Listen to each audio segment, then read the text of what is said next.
This morning, our 23rd Psalm comes from the Revised Standard Version. The Lord is my shepherd, I shall not want. He makes me lie down in green pastures. He leads me beside the still waters. He restores my soul. He leads me in paths of righteousness for his name's sake. Even though I walk through the valley of the shadow of death, I fear no evil, for thou art with me. Thy rod and thy staff, they comfort me. Thou preparest a table before me in the presence of mine enemies. Thou anointest my head with oil.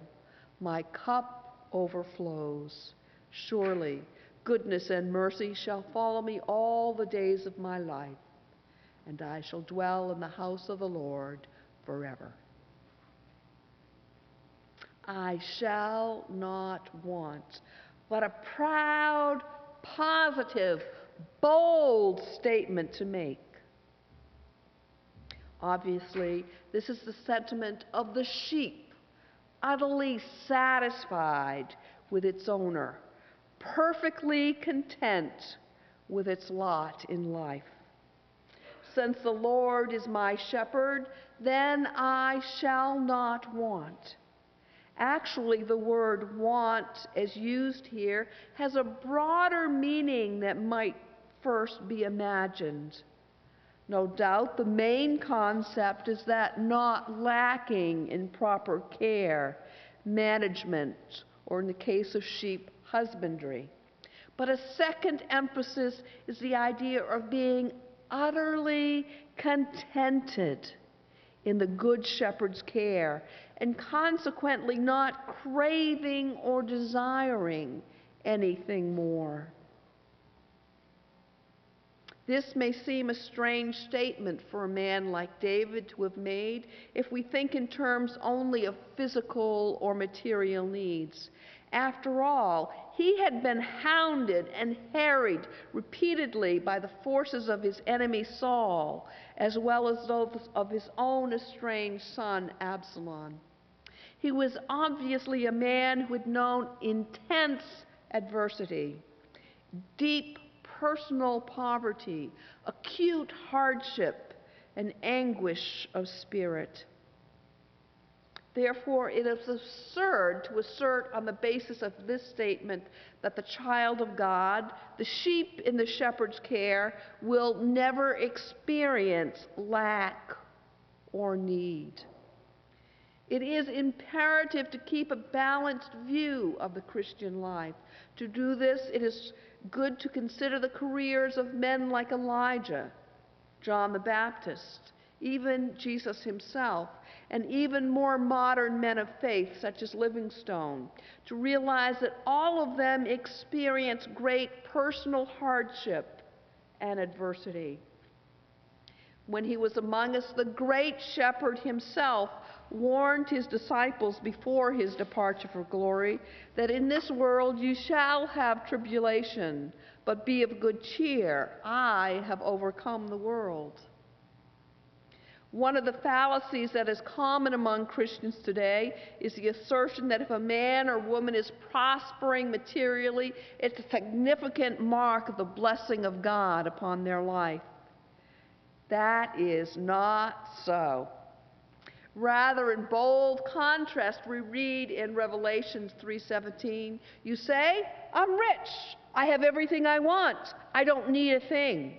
And you don't realize that you are wretched and miserable and poor and blind and naked. Or in an equally pointed way, Jesus made clear to the rich young ruler who wished to become his follower, there is still one thing you haven't done, he told him. Go and sell all your possessions and give money to the poor, and you will have treasure in heaven. Then come, follow me. Mark 10:21. Based on the teachings of the Bible, we can only conclude that David was not referring to material or physical poverty when he made the statement, I shall not want. For this very reason, the Christian has to take a long, hard look at life. He has to recognize that, as with many of God's choice people before him, he may be called on to experience lack of wealth or material benefits. He has to see his journey upon the planet as a brief interlude during which there may well be some hardship in a physical sense. Yet, in the middle of such hardship, he can still boast, I shall not want. I shall not lack the expert care and the management of my master. To grasp the inner significance of this simple statement, it is necessary to understand the difference between belonging to the Good Shepherd or to an impostor. Jesus himself took great pains to point out to anyone who contemplated following him that it was quite impossible to serve two masters. One belonged either to him or to the other. When it's all said and done, the welfare of any flock is entirely dependent upon the management afforded them by their owner. The tenant sheepman on a farm next to Keller's first ranch was the most indifferent manager Keller had ever met. He was not concerned about the condition of his own sheep. His land was neglected. He gave little or no time to his flock, letting them pretty much forage for themselves as best as they could, both summer and winter. They fell prey to dogs, cougars, and rustlers. Every year, those poor creatures were forced to gnaw away at brown, bare fields and impoverished pastures. Every winter, there was a shortage of nourishing hay and wholesome grain to feed the hungry ewes. Shelter to safeguard and protect the suffering sheep from storms and blizzards was scanty and inadequate. They had only polluted, muddy water to drink. There had been a lack of salt and other trace minerals needed to offset their sickly pastures. In their thin, weak, and diseased condition, these sheep were a pathetic sight. Imagine them standing at the fence, huddled sadly in little knots, staring wistfully through the wires at the rich pasture on the other side. To all their distress, the heartless, selfish owner seemed utterly callous and indifferent. He simply did not care. What if his sheep did want green grass, fresh water, shade, safety or shelter from the storms? What if they did want relief from wounds, bruises, disease, and parasites? He ignored their needs. He couldn't care less. Why should he? They were just sheep, fit only for the slaughterhouse. Keller never looked at those poor sheep without an acute awareness that this was a precise picture of those wretched taskmasters, sin and Satan, on their derelict ranch, scoffing at the plight of those within their power. It is the boss, the manager, the master in people's lives who makes the difference in their destiny. Some of the wealthiest people, some of the leading scientists and professional people, despite their dazzling outward show of success, despite their affluence and their prestige, remain poor in spirit, shriveled in soul, and very unhappy in life. They are joyous people, joyless, without joy, held in the iron grip and heartless ownership of the wrong master. By way of contrast, relatively poor people, who have known hardship and disaster and the struggle to stay afloat financially, Because they belong to Christ and have recognized him as Lord and Master of their lives, their owner and manager, they are permeated by a deep, quiet, settled peace that is beautiful to behold. They are under God's care, and they know it. They have entrusted themselves to Christ's control, and they have found contentment. Contentment should be the hallmark of a man or woman who has put their affairs in the hands of God. This especially applies in our affluent age. But the outstanding paradox is the intense fever of discontent among people who are ever speaking of security. Despite an unparalleled wealth in material assets, we are outstandingly insecure and unsure of ourselves, and nearly bankrupt in spiritual values. Always, people are searching for safety beyond themselves. They are restless, unsettled, covetous, and greedy for more, wanting this and that. Yet they aren't satisfied in their spirits. By contrast, the simple Christian, the humble person, the shepherd sheep can stand up proudly and boast, "The Lord is my shepherd, I shall not want. I am completely satisfied with his management of my life."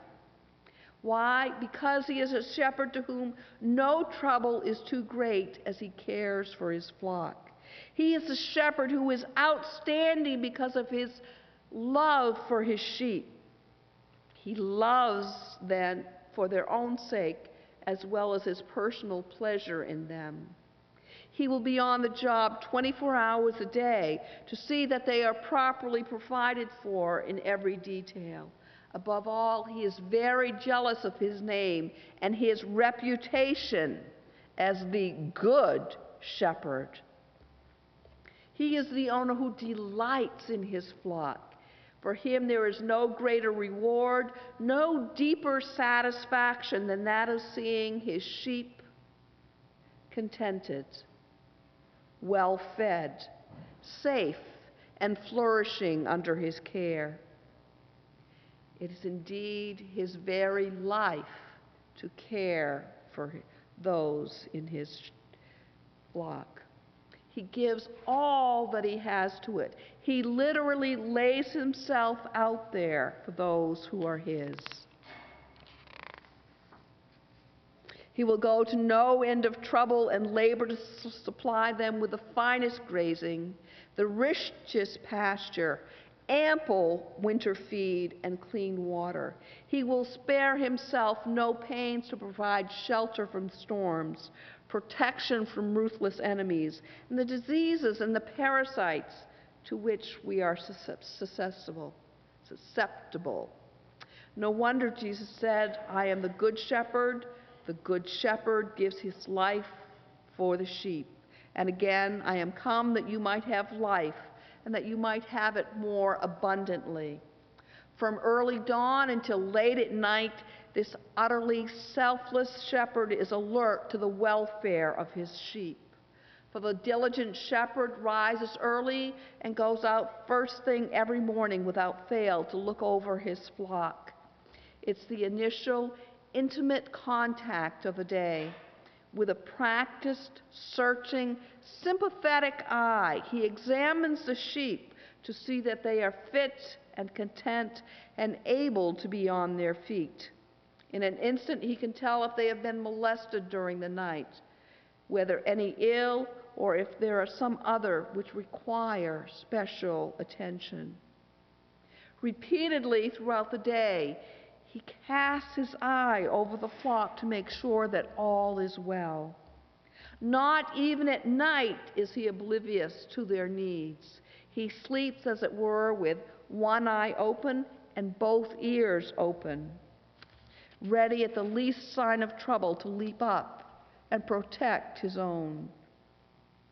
This is a sublime picture of the care given to those whose lives are under Christ's control. He knows all about their lives from morning till night, every day. Blessed be the Lord who daily loads us with benefits, even the God of our salvation. He that keeps you will not slumber or sleep. In spite of having such a master and owner, the fact remains that some Christians are still not content under his control. They are somewhat dissatisfied, always feeling that somehow the grass beyond the fence might be a little greener. One might call them fence crawlers or half-Christians who want the best of both worlds. Keller once owned a ewe whose conduct exactly typified this sort of person. She was one of the most attractive sheep that ever belonged to him. Her body was beautifully proportioned. She had a strong constitution and an excellent coat of wool. Her head was clean, alert, well set with bright eyes. She bore sturdy lambs that matured rapidly. But in spite of all of these attractive attributes, she had one pronounced fault. She was restless, discontented, a fence crawler. So much so that he came to call her Mrs. Gadabout. This one ewe produced more problems for him than all of the flock combined. No matter what field or pasture the sheep were in, she would search all along the fence or shoreline, because they lived by the sea, looking for a loophole she could crawl through and start to feed on the other side. It was not that she lacked pasture. His fields were joy and delight. No sheep in his district had better grazing. With Mrs. Gadabout, it was an ingrained habit.